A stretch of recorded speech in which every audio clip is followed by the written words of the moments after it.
Hey friends, Pastor Febercorn here with you. It's Tuesdays with Marty, Tuesday, September the 17th, 2024. Hey, ran across this quote from Martin, and sometimes they're very fitting, and this one was particularly fitting for me to hear today. He said, "Man is not to rack his brain about the future, but live in the hour that has come. That is the same as living." That is the same as living in faith, receptive to who God is present now and has something he will do now. I think I made a few typos on this. So sorry about that. Um, but you get the idea, right? Live in the present moment, not worried about the future. Jesus once said, "Do not worry about tomorrow. Tomorrow has enough trouble of its own." I think either this week or the week after, probably, we'll get to the part in James's letter, the brother of our Lord. And I referenced this in a sermon a few weeks ago where he says, hey, you today who say we'll plan this kind of business tomorrow or we'll do this or that. You're a mist that appears for a while and then vanishes. You ought to say, if it's the Lord's will, we'll do this or that. Um, anyway, so the point of this, though, I think, is to remind ourselves that God is in control of the future, not us, and that worrying about it is not going to somehow change things. Uh, my dad once said of my grandma on my mother's mother that he thought she lived the philosophy sometimes that if you worry about something hard enough, then God will make sure that whatever you're worried about doesn't come to pass. And I definitely inherited that gene. Um, I will fret and fret.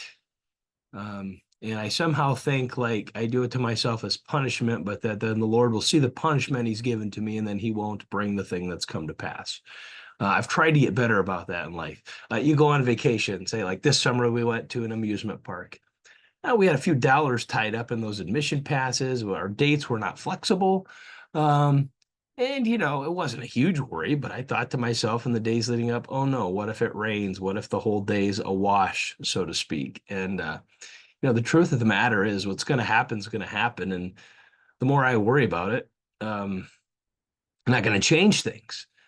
But sometimes I think we operate with a different mentality. Now, there are others who this is not as great a struggle for them, but I've realized it's something I'm inclined to do. And I know there's many out there with me.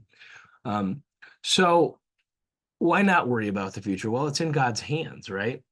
We need to be receptive to who God is now and how he's present in our lives and what he's doing now. And so Dietrich Bonhoeffer, another famous Lutheran, once said, a man in his pride wants to know the beginning, uh, kind of what happened at creation, and he wants to know the end, what's going to happen after we die and what's the new heavens and new earth look like. And he said, but you know what we're called to do? The only moment we can live in is today and right now. And we call that being present in the moment.